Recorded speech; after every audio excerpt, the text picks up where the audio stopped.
tal? Bienvenidos a Mundo Sintético. Hoy estamos de nuevo con Omar Díaz. Bienvenidos. Gracias.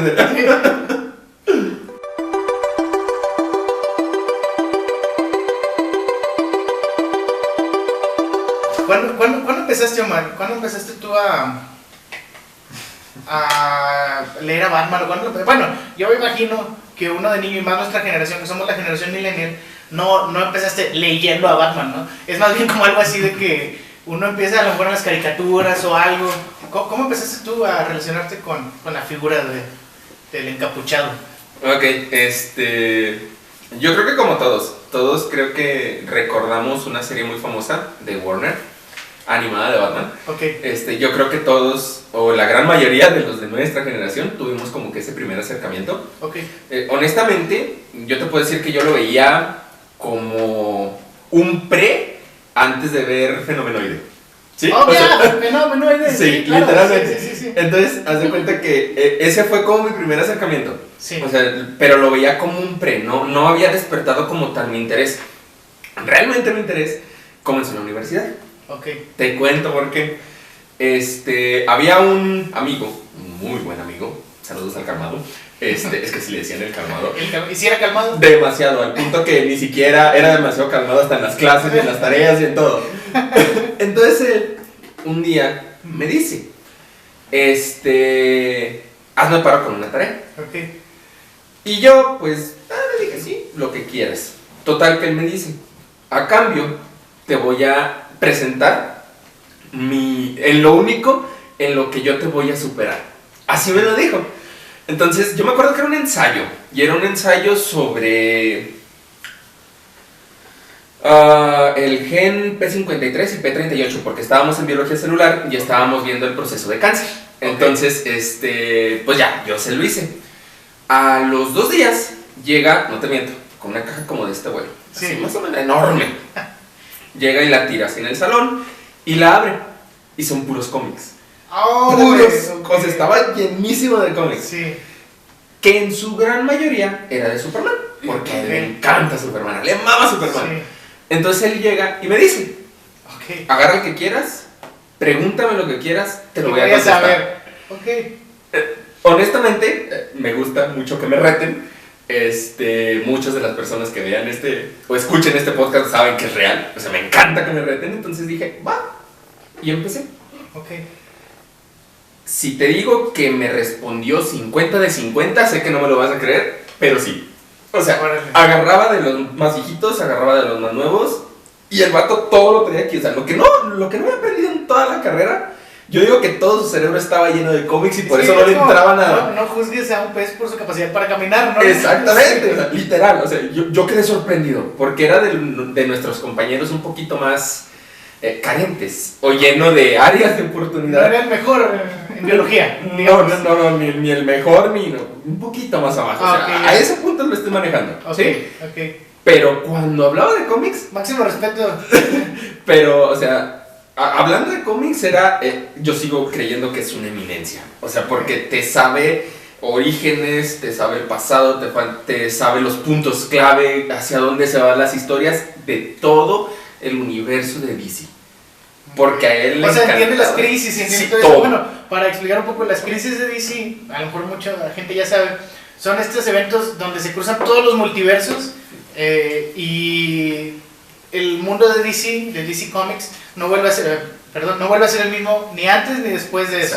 Y reformulan personajes, unos que se murieron renacen, unos que estaban bien los matan de repente. Sí. Es un evento con consecuencias, básicamente. Definitivamente. Bueno, total. Después de hacerle como todas estas preguntas, él me dice, pues si quieres, te presto uno para que vayas leyendo.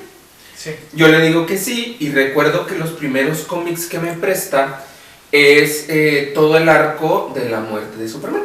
Donde pelea con Doomsday, muere, y todo este proceso donde él está en una incubadora y todos creen que está muerto. Y es de los antes y después más famosos. Algo así. Entonces yo empiezo a interesarme mucho por este universo. Sí. O sea, no tanto como tal los cómics, o sea, la historia como tal. Sí. Aún así, siempre he tenido como que cierto recelo hacia Superman. Se me hace como demasiado perfecto para ser verdad. Sí, claro. Entonces como que esa parte nunca me ha gustado. Ándale, literalmente. Total, termino en un día de leer, me prestó, creo que eran como 10 cómics, los terminé en una noche. Sí. Le mando un mensaje, le digo, ya terminé. Me dice, ¿te gusta Superman? Le dije, no. Y ahí me dijo, te voy a llevar otros. Ok. O sea, tenía un mundo de cómics. Definitivamente, o sea, definitivamente. ¿Esto fue hace cuánto? ¿10 años? ¿12 años? Un poquito más de 10 años, Okay. yo digo que sí. O sea, lo geek apenas empezaba a ser chido. Algo así. Yo ya era muy friki, Sí, claro. pero era como más enfocado hacia videojuegos y anime. Yo creo que casi todos éramos super frikis y como que hasta que ahora somos estos adultos tardíos en los que Marvel se puso súper de moda y eso, y ahora todos estamos como que en este concepto de que, wow, soy friki y soy muy cool porque es como indie, ¿no? Y ya no es indie, es súper comercial, ¿no? Algo así. O sea, haz de cuenta que así queda. Entonces, llego el día siguiente y me lleva los primeros cómics de Batman. El arco que me envía es el arco donde todos conocemos esta escena y creo que todos también conocemos esta historia. La parte donde Bane le rompe la espalda a Batman. Ah, claro, sí. O sea, entonces... Es la caída Nightfall, ¿no? Algo así, o sea, la caída del murciélago. Ajá, sí. Entonces, me presta todos estos cómics y ahí comienzo a conocer un poco la historia de lo que era Bruce, porque lo manejan mucho desde esa perspectiva, o sea, el cómo Como la dicotomía de Bruce y Batman. Exactamente, y cómo se siente súper frustrado porque le quitaron su alter ego, lo que lo mantenía estable, lo que lo mantenía como en ese nivel. O sea, ese fue el primer cómic que leíste de Batman. Sí. Oye, empezaste duro, ¿no? Sí, horrible, y más cuando después de eso me mete la historia de Azrael, que fue el que llegó a suplirlo, pero que llega con una ola súper violenta y súper agresiva, o sea... Es cierto, Azrael es un personajazo, ¿no? Sí. Está muy mal diseñado, yo creo que está muy feo, pero es un personajazo. Sí, definitivamente. Entonces, a raíz de eso, se me prende la chispa. Okay. Y digo, yo creo que de todo el universo de DC, recae en mi favorito. Y ahí es donde empiezo, ahora sí que a letrarme un poco. No tanto de leer los cómics, porque si te digo que me leí más de 150 cómics de él, son pocos. Okay. Pero además de eso, pues yo comencé como también a leer un poco de él. Ok, muy bien. Y por ejemplo, ¿cómo conceptualizas tú a Batman? O sea, básicamente, ¿por qué te gusta? Uy, por muchas cosas. Okay. Yo creo que lo que más me gusta de él es la capacidad que tiene para jamás dejarse dominar por el miedo o por la frustración. Me encanta la inteligencia que tiene. Me encanta cómo para todo busca una solución. Batman es un científico. Exacto. Hasta cierto punto. Hasta cierto punto. Es una preferencia. Sí. O sea, esa parte me gusta. O sea, porque sé que bueno, todos ya sabemos el pasado de él, todos sabemos el origen de él. Pero fuera de eso, lo que más me gustó es, a pesar de todo lo vivido, en lo que se convirtió. Okay. Y que ante nada y ante nadie bajaba la cabeza. O sea, aunque sabía que le iba a ir como en feria, pues el cómic de Dark Knight Fall, sí es de Dark Knight Fall, ¿verdad? Sí. La caída, bueno, Batman, cuando pelea contra Superman, que ya están en grupos. Ya, sí, ok. Que es, Rises. Rises, sí, Dark Knight Rises, sí, el caballero se levanta, no sé cómo lo tradujeron, pero que al último o sea, ya estaba viejo, Superman todavía se veía joven, él ya era un anciano, ya estaba totalmente fuera de condición, y al último le dice que ahora es un meme, ¿no? Quiero que recuerdes en tus últimos momentos que yo fui el único humano que te venció. Sí. Ok. Sí, literal. ¿Cuál es tu cómic favorito de Batman? Uy, esa es muy difícil. Porque, por ejemplo, me encanta la saga de Killing Joke. Killing Joke. Okay. Me encanta La Corte de los Búhos. Sí, es buenísima. Es de nuevo 52, ¿no? Sí, fácil. Sí. Yo creo que no es que me guste como tal una historia precisa, más bien el desarrollo que a veces le daban en cada una de las historias, el reto como el salir o sacarlo de esa zona de confort, el enfocarlo en villanos que van más allá de decir voy a amenazarte con una bomba o tengo tantos rehenes, o sea, a nivel psicológico cómo se metían. Sí. Yo creo que eso es lo que hace que cualquier historia que me pongas, siempre le encuentro algo que me gusta. Siempre. Ok. Sí, definitivo. Ok, sí, claro. Aparte, ya vas con esa idea de que pues, es Batman, ¿no? O sea, ya te gusta mucho Batman. Sí. ¿Tú viste las películas de los 90? Vi la de Michael Keaton. Vi la de... finales de los 80, ¿verdad? Sí. Vi la de Bill Kilmer. Val Kilmer, sí. Y yo creo que ya fueron. Y George Clooney. Okay, como los tres protagonistas que sobresalieron un poquito, siguen siendo de las peores películas, quitando... Yo a las de niños les tengo como un cariño especial, porque se me hace muy chido. Bueno, es que también depende mucho del director, porque por ejemplo, Tim Burton hizo un trabajo genial. Sí, claro. Como que a pesar de todo lo teatral que puede verse, lo hace bien, ¿no? Como es Tim Burton. Claro, entonces yo creo que sí las vi, pero a raíz de que leí los cómics, las volví a ver, como para intentar comprender más cosas. Ok, perfecto. Sí, así. Ok, y fíjate que a mí también me gustan, obviamente, como por antonomasia, si uno es fan de Batman, yo no soy tan fan como tú, Omar, pero si uno es fan de Batman, pues te gustan las de Nolan. Básicamente te tienen que gustar, y bueno, no que te tengan que gustar, sino que básicamente te gustan porque, sobre todo la 2, ¿no? Sobre todo la 2 es que más bien el boom de la 2 todos sabemos cuál es. Sí. No es Batman. Bueno, voy a recular porque no quise decir que que básicamente te tiene que gustar. Pues sí, te gustan y ya, ¿no? Sí. Ya dije que te gustó el Guasón. Sí, dije que te gustó el Guasón. Sí, o sea, ¿sabes? Ok, sí. Yo creo que todo el mundo sabe a dónde voy. Sí. ¿Cómo ves tú? Dilo. ¿Cómo ves tú la dinámica de Batman? Y, por ejemplo, ahorita decías que viste Nightfall, que es como el homenaje a esa, o está basada en la 3 de Nolan. El Caballero de Noche Asciende cuando pelea contra Bane, y pasa lo mismo, de que le rompe la espalda y luego tiene que recuperarse. Pero la mejor de las de Nolan, y lo vuelvo a decir, básicamente, es la del Guasón. Sí. O sea, porque ves como que esa, me gusta mucho, hace días estaba pensando cuando hablábamos para lo del podcast, me gusta chorro la escena cuando Batman está golpeando al Guasón y el Guasón le dice, tú eres la otra parte de mí, y como que somos iguales, tú no eres como ellos, tú me complementas, es como que wow, qué enfermo. Bueno, aparte es un actorazo, ¿no? Sí. Pero te preguntaba también por las de los 90, porque en la de Michael Keaton, la primera, pues pelea contra Jack Nicholson, ¿no? Que es el Joker, y tiene esa frase famosísima que dice que alguna vez has bailado a la luz de la luna o algo así, con la muerte a la luz de la luna, ¿no? Y como que siempre tiene, el Guasón siempre tiene como que estas frases épicas de que tú como lo pintan, ¿no? O sea, entiendes que es un personaje... ok, sí. Por favor, hay que dejarlo claro. Sí. Aunque se reivindicó un poquito en esta de... No. En el Snyder Cut, no. Ay, chale, ¿no te gustó? No. A mí sí, bueno, a mí me gustó la película en general, pero yo creo que más que película es como una miniserie, ¿no? Sí. Aunque el Batman de Affleck está chido. De hecho, mira, hace unos días estaba viendo, vi un video sobre que hacían una comparativa de todos los Batman que habían salido en las películas y cuál de ellos se parece más al de los cómics. Okay. ¿Sí? Creo que no voy a indagar mucho, pero al final gana el de Christopher, el de Nolan, sí, o sea, como tal. Christian Bale dicen es el mero.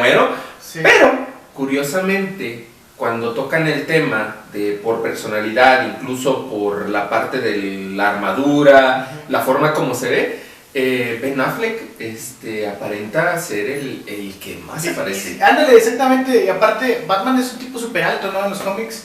Sí. Y entonces, como que él es el único que tiene la estatura para verse así como... bueno, que sale sobrando porque hay trucos de cámara y esas cosas, ¿no? Pero como que o sea, no, a mí me es increíble esas escenas donde está como que en la oscuridad y está como colgado como un murciélago, esperando como para acosar, y se ve como le tienen miedo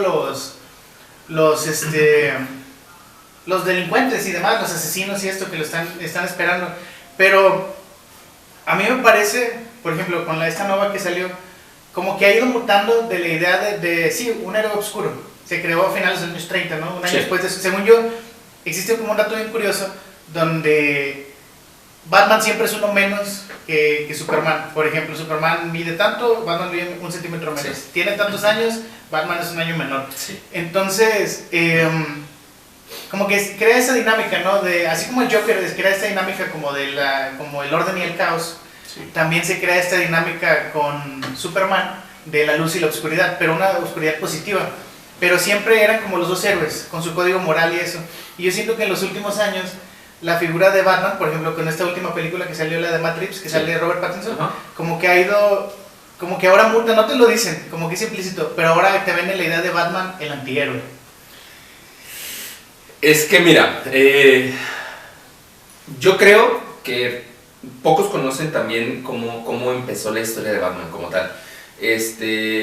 Muchos, yo me considero uno de ellos, él comienza como un antihéroe, o sea, literalmente... Bueno, sí, mataba gente, ¿verdad? Yo lo estoy planteando mal, sí. Tienes razón, sí. Sí, literal, o sea, él no se tocaba el corazón, él no tenía este principio de yo no voy a matar, o sea, él era sanguinario. Sí, es cierto. O sea, porque lo que quería era salvar a Ciudad Gótica a costa de lo que sea.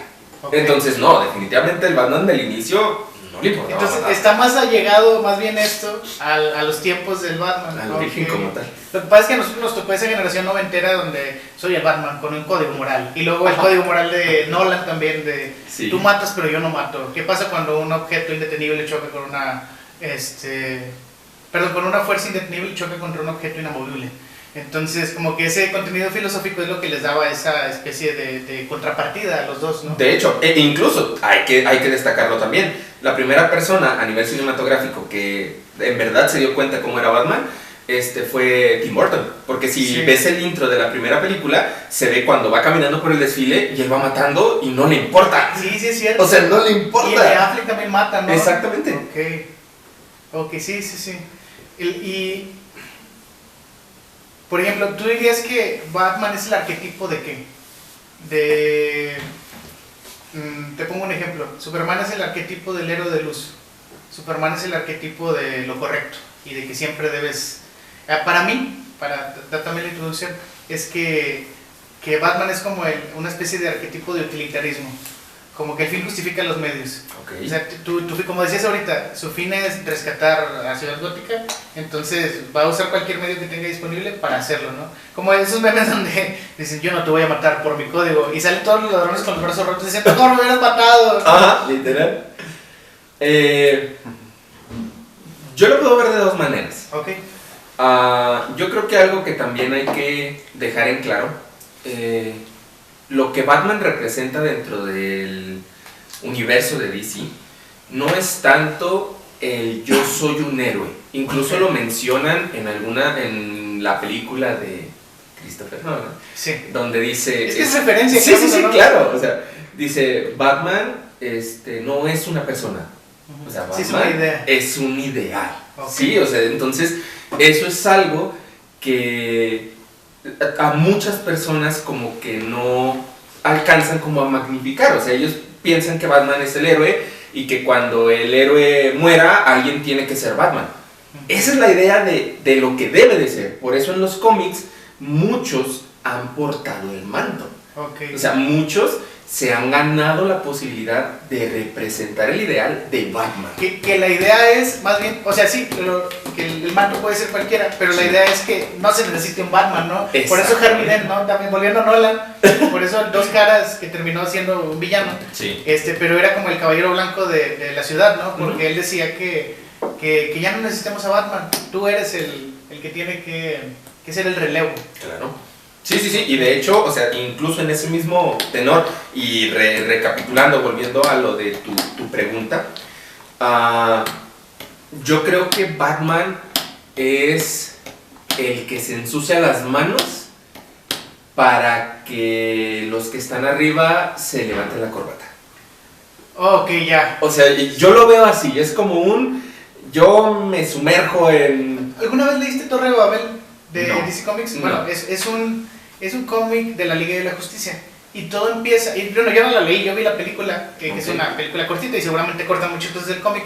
pero empieza con que a todos los héroes, a los grandes de la Liga de Justicia, que son 6 o 7 siempre, empiezan a atraparlos, o a intentos de asesinato, pero con cosas que son específicamente su debilidad. Sí. Entonces, por ejemplo, una bala de kriptonita a Superman, a Mujer Maravilla la vuelven loca y se la pasa peleando contra Cheetah. Sí, que es imaginario y que al final son los planes que tiene Batman para poderlos derrocar en caso de que se vuelvan locos. Ándale, exactamente, sí. Y al último le dicen, sí, ¿cuál es tu plan? ¿Cuál es tu plan para detener a Batman? Detener a Batman, dice, pues es la Liga de la Justicia. O sea, es como que a Batman no le vas a ganar. Es como que tiene, se sabe. Sí, tiene todo eso. Ves cosas que, o sea, también ves cosas que, por ejemplo, Superman dice que es el no metahumano más fuerte y, o sea, al que le tiene más miedo. Y Amanda Waller, que es la que hace el Escuadrón Suicida, dice que ella lo clasifica como un metahumano, sí, porque Batman está tan dopadísimo que puede hacer cosas que hacen los metahumanos y hasta mejores. Pero también me llama esto la atención de, obviamente desde un aspecto narrativo, pues es una especie de inflar al personaje, ¿no? Que no veo que esté mal, no lo digo como algo de, otra vez Batman, ¿no? Así, ¿no? Sino que a mí me gusta eso, pero creo que muchos detractores sí dicen como que es que Batman siempre va a ganar, o Batman es antes decían que Superman era el Mary Sue, el Mary Sue creo que hay una conceptualización masculina del Mary Sue, que suelen utilizar, pero no recuerdo el nombre, pero básicamente el Mary Sue es este personaje que no puede ser derrotado y siempre hay un Deus Ex Machina que le va a ayudar a ganar, y siempre hay algo, por ejemplo en Batman siempre tiene un plan. Creo que una vez hay un cómic, volviendo un meme, que decía que lo iba a atacar un tiburón y tenía un repelente para tiburones. Repelente para tiburones, o sea, siempre tenía como una manera de salir de la situación. Yo creo que se ridiculizó un poco por la serie de Adam West, sí, de los 60s. Era como que a mí me encantaba. Bueno, nunca vi la serie, vi las películas, había como una o dos películas, y a mí me encantaba, se me hacía magnífico y se me hacía muy entretenido, pero sí lo veía como niño, como que para mí Batman era un payaso. O sea, era como... Sí. Pero obviamente lo analizo desde mi punto de vista de niño y de niño de los 90, donde todo estaba como en esta onda súper oscura, Superman tiene el pelo largo y así. Sí. Entonces, creo que sí, al momento de que lo inflan, pues ese es su superpoder. Su superpoder es que siempre está listo. Bueno, y el dinero. El dinero. Pero creo que desde un punto de vista narrativo es eso, que Batman siempre está listo para enfrentar a lo que sea, ¿no? Sí, definitivamente. De hecho, además del dinero, o sea, dentro del universo de DC, es de los personajes más inteligentes. Está superado por Lex Luthor, sí, pero sigue siendo de los personajes más inteligentes. Tanto que cuando forman la Liga de la Justicia, él ya tiene todo el plan para generar la atalaya en la parte de arriba, para generar toda la logística y los planes en caso de que hubiera contingencias, tanto a nivel local como a nivel mundial. Ok. Sí, y al final, bueno, voy a decirlo, parte de lo que tal vez hace que Batman sea tan genial para mí, es que al final, pues Batman es un hombre. Sí, claro. O sea, todos sus pares son superhéroes, o sea, son metahumanos, tienen alguna habilidad. Batman no. Sí, es gente de a pie. Exactamente. Bueno, es súper millonario. Claro. Sí, eso no lo podemos dejar de mencionar. Sí. Pero no sé si uno de los más recientes es el Batman Last Night on Earth. Sí, Batman el último caballero en la Tierra, no sé si que se levanta de repente en una ciudad gótica y luego se da cuenta que todo fue orquestado, todo esto son spoilers, todo fue orquestado por Alfred. Entonces se da cuenta que Alfred lo protegía y demás, y sale a la Tierra. Creo que estaba en el mundo subterráneo, sí. Sale a la Tierra y empieza a buscar y va a dar con villanos y héroes y esto, el desarrollo de la historia, y se da cuenta que el villano era él, y que el Batman que nosotros conocimos como protagonista era un clon, y que es un clon que el Batman que ya estaba viejo formó, crió, no sé, sí, qué categoría utilizar, para que si él se salía de control como pasó ahí, el único que lo podía detener es el mismo Batman, ¿no? Entonces Batman siempre está listo hasta para pelear contra Batman, ¿no?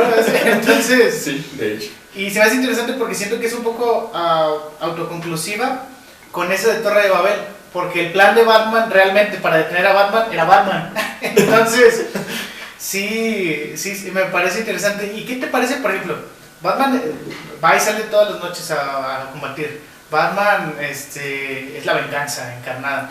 Pero, ¿qué pasa con estos? Últimamente he visto lo de los memes de que pues si Batman hiciera políticas públicas o toda la influencia que tiene en Ciudad Gótica la aplicara como Bruno Díaz, Ajá. pues probablemente no tendría que ser Batman y que es más bien como una catarsis de sí mismo porque pues el vato está loco. Sí, de hecho, o sea, yo creo que a raíz de esa mentalidad es que han salido muchas historias alternas a Batman, o sea, la parte donde realmente, por ejemplo, Batman es un personaje creado en su cabeza porque realmente él está encerrado en un psiquiatra. Sí. Entonces, Sí. a raíz de eso, empieza a conocer a todos los doctores que vienen a ser el Joker, que vienen a ser Harley Quinn, que viene a ser el psiquiatra, que es la parte de espantapájaros. Exactamente. Sí. Entonces, está como toda esa parte donde lo han visto siempre como la persona trastornada. Y de cierta manera también te lo han hecho saber, o sea, él jamás realmente ha superado la muerte de sus padres. Okay. Y la forma en la cual lo canaliza es intentando hacer lo que sus padres hacían, pero a su propia manera. Que en este caso es la implementación de la violencia, que no es otra cosa más que descargue toda esta emoción que tiene reprimida y que no puede sacar. Y por ejemplo, últimamente veo que las películas de superhéroes yo creo que pierden verosimilitud. Y tratan de hacerlo como más realista, y Batman es como que el que más recae porque dentro de todo este esquema de superhéroes pues es el menos fantasioso, ¿no? Entre comillas, pero no tiene superpoderes, no lo bendijo ningún dios, ni viene del espacio, ni nada. Y últimamente, por ejemplo, ¿a ti qué te refiero, Maro? ¿Tú qué opinas con respecto al hecho de que lo quieren hacer hiperrealista, como en esa última película que salió, así como que es un Batman superrealista y realmente... Oye, yo estoy consumiendo cómics, yo no quiero que sean súper realistas, a mí me gusta así como son, ¿no? Sí. Es que yo creo, todo lo que se ha hecho a nivel cinematográfico, llamémoslo live action, ha sido, yo creo que, un parteaguas. Yo creo que muchos, o sea, no, estoy muy seguro que no soy el único, no nos gusta el universo de DC a nivel live action. Sí, o claro. sea, no nos gusta cómo cuentan la historia porque, como tú lo dijiste, sacan de contexto lo que conocemos del cómic como tal. Sí. O sea, si me preguntas a mí cuál es el fuerte de DC fuera de los cómics, para mí es las películas animadas. Sí, totalmente. O sea, porque son las que definitivamente se apegan a lo que es el cómic. Entonces, que nos den una versión real es buena, porque al final te lo dan desde una perspectiva diferente. Que sea canon o no, ya depende a lo mejor de criterio propio o simplemente no es canon. Okay. Pero ya es una cuestión que también hay que saber entender. Luego mucha gente, voy a salirme un poquito de este universo, Marvel.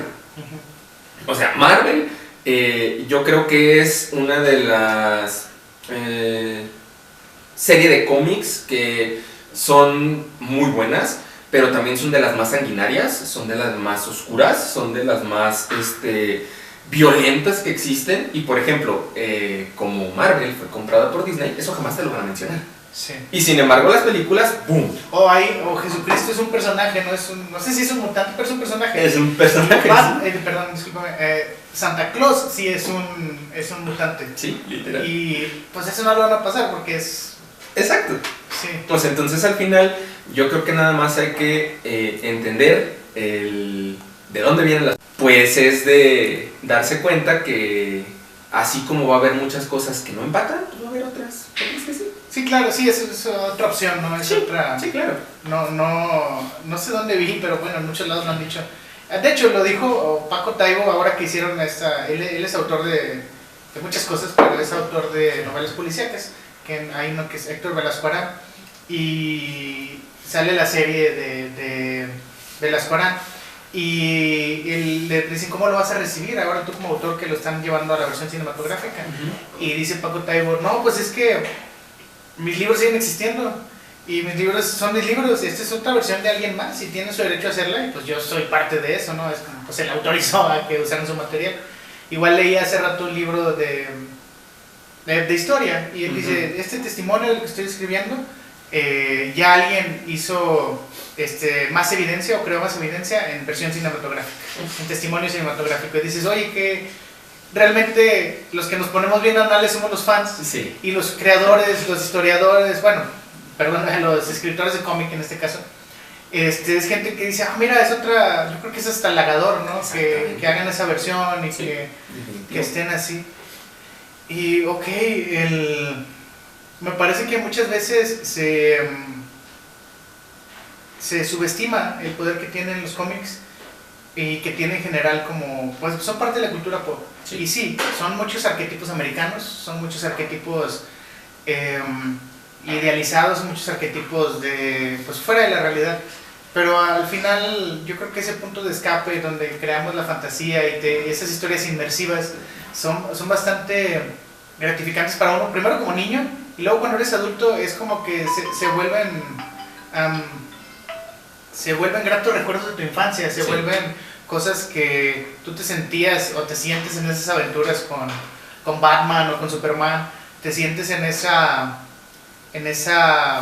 aventura, no sé, y ahorita es todavía más inmersivo porque ya están en el lenguaje audiovisual, están en el cine y estás en esto. Recuerdo cuando fui a ver los 10 años de Avengers, siempre me gustaron, pero nunca fue así como que yo lo siguiera de paso a paso. O sea, de hecho algunas películas no las vi en el cine y las veía después, pero mejor cuando vi esa dije, wow, van 10 años de esto. O sea, van 10 años de esto y se me hace increíble y te emociona, si sientes todo ese derrame de emociones de estar experimentando eso, ¿no? Esas historias que te hacen sentir que tú puedes ser un superhéroe. Y el caso, creo yo, con Batman es que muchas veces uno pensaría que el realismo lo podría romper, ¿no? Podría romper esta ilusión. Pero ahorita, como dices tú, o sea, me imagino que a ti te pasaba, tú te sentías como parte de las aventuras de Batman cuando eras niño. Sí, no, y todavía, te la pongo así, bueno, tú lo sabes, me encantan los videojuegos. Créeme que a raíz de que me enteré que iba a salir una saga de juegos de Batman nuevamente, fui el primero que desde preventa los tenía, el primero que jugó y demás. Los de Arkham. Sí, incluso, por ejemplo, el año pasado que salió la versión final, donde se nos muere, créeme que empata con lo que tú acabas de decir. O sea, esos videojuegos sigue siendo mi saga favorita por el hecho de que... Alerta de spoiler, yo no sabía del final. Lo siento. No pasa nada, todo bien. Sí, o sea, al final es toda una historia donde comienza este proceso, los inicios de Batman, cómo se empieza a topar con estos villanos que conocemos de antaño, en la historia que tiene con cada uno de ellos. Obviamente el tema central siempre va a ser la dupla entre Batman y el Joker. Sí. Llega a un punto donde, spoiler, dentro de los videojuegos se lanza un virus, se contagia Batman, se contagia el Guasón. Llega un punto donde Batman se inyecta la cura, pero hace otra para él. Va a salvarlo, no lo salva, él muere. Entonces, cuando muere el Joker, le entra un trastorno psicológico a Batman, donde empieza a tener visiones, donde ve al Guasón. Y llega a un punto donde se da cuenta que el Guasón es parte fundamental de él. Y ya llegamos al punto final de la historia, donde pues... ya lo spoilé. Como o sea, el Batman se iba a convertir en el Joker, vaya, ¿a eso te refieres un poco? No tanto, es más bien la dualidad que ellos, el complemento que se tenían entre ellos dos.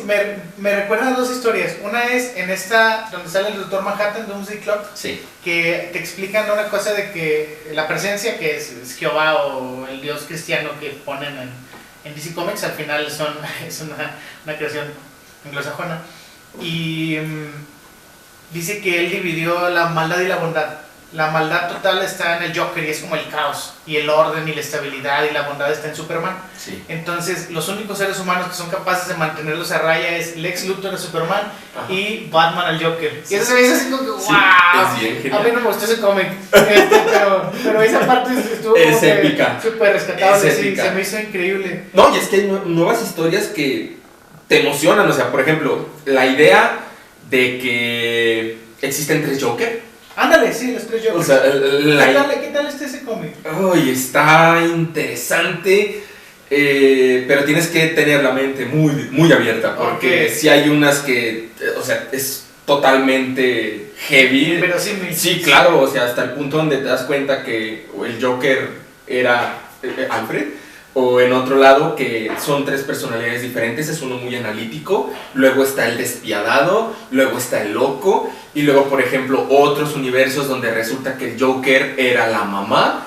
o sea, y nos vamos metiendo como en historias todavía más mezcladas, por ejemplo, ¿El Joker era la mamá? Sí. La de en un universo alternativo, ¿no? claro. Sí, claro. O sea, donde el que muere es Bruce. Sí. Entonces, sí te sacan así como de wow. O sea, y por ejemplo, lo que decías ahorita, de estas dualidades y cómo se complementan y demás, está el arco. Todos hemos escuchado hablar del Batman que ríe, que literalmente es una serie de cómics donde el Joker empieza a moverse por el multiverso y empieza a fusionarse con todos y cada uno de los miembros de la Liga de la Justicia, siendo el alfa o el jefe la fusión entre el Joker porque primero y Batman. empiezan en Dark Knight Metal, ¿no? Sí. Que empieza a conocer a los Batmans, que Sí. son como oscuros y Ajá. se mezclan, ¿no? Pero ahora es el Joker creando fusiones de, no sé, cualquier personaje de DC. Sí. Y ahora es, no sé, el Cyborg que ríe, o el Superman que Literalmente, ríe. o sea, literalmente cada miembro de la liga, hasta cierto punto, tiene una versión Joker, de así como Joker. tenía su versión Ujú. Caballero Oscuro. Sí, el literal. Dark Knight Metal. Ok, oye, eso me gusta. Yo sé que, bueno, igual ya está bien sobado todo eso, de que pues ahora es otra versión mezclada, pero ahorita que hablaba ahorita que hablaba lo de mi niño interno que se siente como inmerso en la historia y te sientes como parte de la aventura, la verdad ni me importa. O sea, yo veo los cómics como un producto de entretenimiento que me hace sentir feliz cuando lo leo y que me hace sentir entretenido y que te hace sentir niño otra vez. Entonces, la verdad, yo no exijo grandes historias y no me pongo muy anal con eso. La verdad, habrá quien sí, pero a mí me gustan esas cosas así como...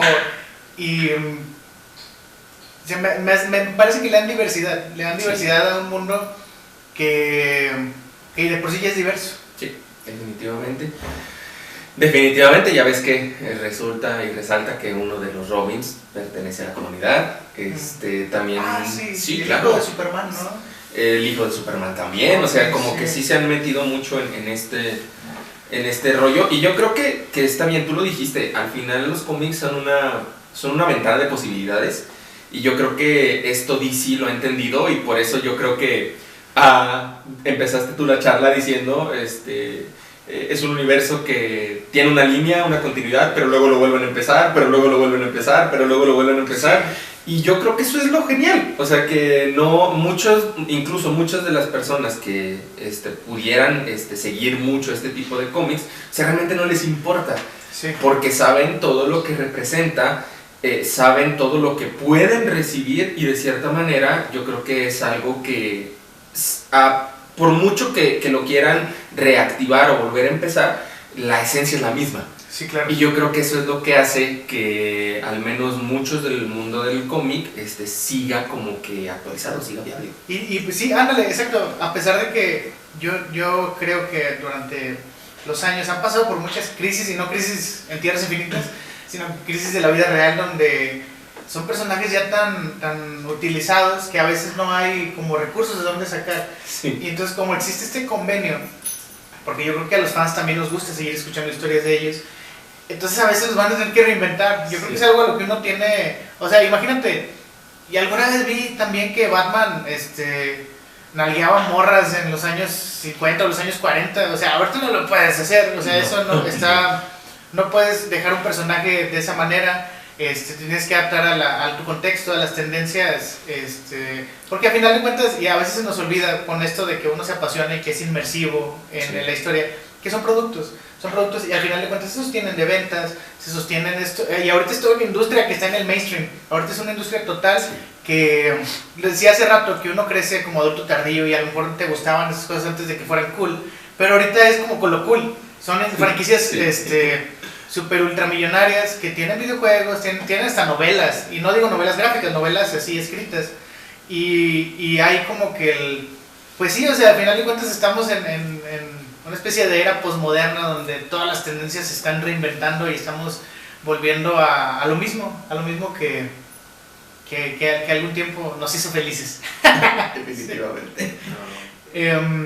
Oye, Omar, ahorita hablábamos bastante de Joker, que es obviamente la dualidad de Batman y siempre es como que su enemigo preferente, ¿no? Y el que todos queremos ver. Y de hecho ahorita hasta me trabé porque no hallaba cómo meter el tema, se me hacía ya como muy sobado de que no, es que y es que Batman, y es que no quería hablar del Joker, pero se me hacía muy temprano en el podcast para entrar a ese tema, pero bueno, ya lo tocamos.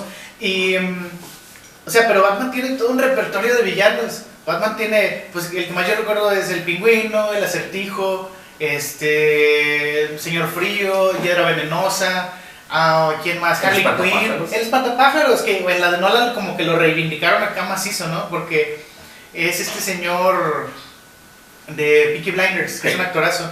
Entonces, sí me parece que es bueno dedicarle un poquito de tiempo a hablar sobre los villanos. ¿Cuál es, después del Joker? Me imagino que el Joker es tu villano favorito.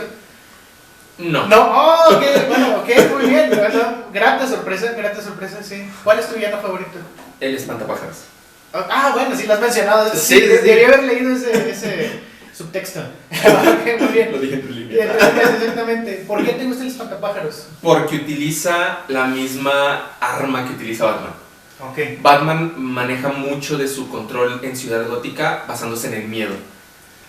Tiene razón. El Espantapájaros es su arma, utilizar el miedo. Sí. Él lo utiliza mediante un gas que te distorsiona la realidad, pero sigue hablando el mismo tema. Pero es una buena, no antítesis, a lo mejor, es que yo siento que la némesis es el Joker, y es una antítesis completamente opuesta. Sí. ¿Cómo podríamos decir, perdón si me falta un poco de lenguaje de creación de personajes, para decir que él es como Venom de Spider-Man, que tiene poderes parecidos, cosas así, pero a lo mejor sería una especie de anti-Batman, porque no es fuerte, no. Al contrario, es débil, ¿no? Sí. Yo creo que en el caso particular del Espantapájaros, bueno, igual y esta es mi perspectiva, ¿verdad? Uh-huh. Yo creo que el Espantapájaros es el reflejo de que lo que está haciendo Batman no es tan bueno. Ok, sí. O sea, creo que todos y cada uno de los superhéroes tiene un modus operandi. O sea, ya saben la forma como van a actuar, adecúan sus principios, sus estrategias, todo lo que tú quieras a la forma como actúan. Yo te decía, realmente Batman utiliza como su herramienta el miedo, porque por eso es el caballero nocturno. Y se supone que es su propio miedo. Bueno, según las películas de Nolan, ¿no? Porque tenía miedo a los murciélagos. Sí, o sea, literalmente. O sea, bueno, el miedo a los murciélagos fue por relación a una vez que cayó en un pozo y se quedó ahí un tiempo, ¿verdad? Okay. Pero, o sea, es precisamente eso. Incluso cuando tiene su entrenamiento con Ra's al Ghul, utiliza el miedo como parte importante de su entrenamiento, de su capacitación. Okay. Incluso, si nos basamos un poquito en los cómics o lo que la historia lo ha llevado, realmente el enemigo principal no es el Guasón. El enemigo principal es Ra's al Ghul. Okay, porque Ra's al Ghul fue su mentor. O sea, incluso, o sea, su hija al final es con quien tiene a Damian. O sea, literalmente tiene un amorío con la hija de Ra's al Ghul y de ahí sale su hijo, el último Robin. Pero lo drogan, ¿no? Sí, o sea, literalmente. Lo drogan y lo violan, ¿no? Sí, literalmente porque quieren esos genes, quieren esa capacidad para generar el guerrero perfecto, a quien vaya a derrotarlo. Que al final, por cuestiones ajenas, diría Toretto, la familia, ya se queda como parte fundamental y se hace el último Robin. Pero incluso, aún siendo Damian Wayne, no es apto para utilizar el manto, que es donde ya entra Dick Grayson, o el que nosotros conocemos como Nightwing, que es como la opción básica y que mucho antes de él teníamos a Jason Todd. Sí, que Jason Todd, para los que no lo conozcan, tal vez lo ubican porque es el que el Joker mató con una palanca. Y era el Robin rebelde, ¿no? Y era el favorito. Uh-huh. ¿Y qué hizo Ra's al Ghul? Fue y lo tiró al pozo de Salazar para revivirlo. Okay. ¿Y qué pasó con Jason Todd? Se transforma en Red Hood, que es una especie de antihéroe que él... Es muy cool, ¿no? Pero él mata. O sea, él mata. Bueno, sí, tiene razón. Tiene un odio. Sí, es cierto, todos los Robins son como reflejos de etapas de Batman o reflejos del mismo Batman, es cierto. Literal. Entonces, al final, dentro de este esquema de villanos, o sea, yo creo que cada uno de ellos refleja una particularidad de Batman. Sí, o sea, porque, por ejemplo, el Doctor Frío, su motivación era revivir a su esposa. Sí, porque su esposa estaba en criogenia. Sí. Y eso a Batman le conflictuaba porque era la parte emocional, la parte del apego. Y oye, bueno, tú eres doctor. Pues Omar, si recuerdan, fue nuestro primer invitado y tiene un doctorado. ¿En Batman? En Batman, doctorado en Batman, sí. ¿Por qué todos los villanos son doctores? Por eso me hice doctor, por eso me hice doctor. Tu arquetipo es Batman, pero tú quieres ser el Joker. No, estoy jugando. Yo seguiría diciendo que si entrara en esa cuestión, yo creo que sería un villano. Sí. Y lo haría con orgullo y sería el mejor, definitivamente. Ok. No, muy bien. Bueno, no. Sí, pero no. Sí, pero no. O sea, qué bueno que tienes tus objetivos claros. Sí. Pero no creo que. Pero qué malos objetivos. Sí. No, es cábula. Pues ya me dijiste que te encanta Batman. Pero ¿qué tanto te gusta Batman? De manera personal, ¿qué tanto influye Batman en tu vida? Ok. Bueno, las personas que nos están viendo no lo ven, pero creo que puedes ver alrededor que hay muchísimas cosas de Batman. Esto es una mínima sí, muy fracción pequeña de todo lo que tienes. Sí, tengo cómics, tengo las películas, todas, las tengo en esa puertita. ¿Qué tanto me gusta? Lo llevo en tinta en mi cuerpo. Ok, sí, tienes un tatuaje de Batman, es cierto. Recuerdo que tu anillo de compromiso era de Batman. Me casé y la temática fue de Batman, totalmente. Mi anillo tiene un Batman, dice Batinovia, el mío y el de mi esposa dice Batinovio. Okay. Antes de emigrar a esta ciudad, en la ciudad donde nosotros crecimos y nos desarrollamos, abrimos una taquería, la llamé la Baticueva. Qué padre, está muy chido. O sea, toda la cuestión de la comida y todo lo que manejaba, lo manejaba muy aspecto Batman. Okay. Entonces, ¿qué tanto ha influido? Demasiado, tanto al punto que muchas de las grandes decisiones que he tomado en mi vida, tal vez no me lo creas, pero siempre la pregunta es, ¿qué haría Batman? ¡Qué bueno! Sí. Sí, ¿qué tanto diste a decir que haría Jesús, no? Entonces, muchísimas gracias, Omar. Gracias. Bueno, sí, gracias que sí, pero bueno, ya, gracias, hombre. La batiburguesa. Ya habla bien. Yo no voy a hablar bien. Es que vendemos muchas cosas, mira. Vendíamos tacos. Vendíamos gringas. Vendíamos burros, volcanes, hamburguesa, hot dog. Como una especie de molcajete, pero sin el molcajete, solo en un plato. O sea, de todo lo que teníamos te lo metíamos con tortillas y esas cosas. O sea, pero así como tal, un plato que dijeras, wow, no. Bueno, la zona donde estábamos estaba nuestro local y en la esquina había como una cantina. Entonces, pues nosotros siempre abríamos a la noche, porque en ese entonces yo daba clases prácticamente todo el día y la tarde, y era salir de dar las clases e irme a la taquería. Okay. Entonces, pues que siempre trabajábamos de noche. Entonces ahí, nosotros nos hicimos famosos porque justo una cuadra después del local y donde estábamos se ponía un retén. Entonces, de las primeras semanas que nosotros estábamos trabajando, llegó evidentemente una persona que salió de la cantina y dijo, no tiene algo para que se me quite el aliento. Okay. Entonces, dentro de las cosas que vendíamos estaba la deshebrada. Okay. Entonces siempre he tenido un toque exageradamente picoso para la cuestión de las salsas. Sí. Entonces literalmente yo recuerdo que esa vez le vendimos un burro de deshebrada, que la deshebrada estaba súper picosa, y a raíz de ese sujeto nos empezamos a hacer famosos porque mucha gente saliendo de la cantina llegaba con nosotros, se enchilaba y se bajaba la peda y luego ya se iba. Órale, ok. Literalmente. Sí.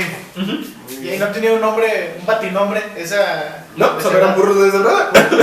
Sí, como tal. Bueno, Batiburros de deshebrada. Burros de Ah, sí. Eso fue en Durango, ¿verdad? Sí. En Durango, Ah, súper ok.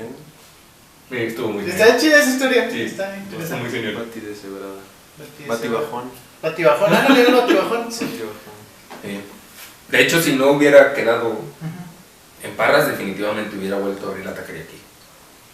Muy bien. La neta. Es un gran concepto. Sí, si la ciencia no me daba, créeme, la comida se me da muy bien.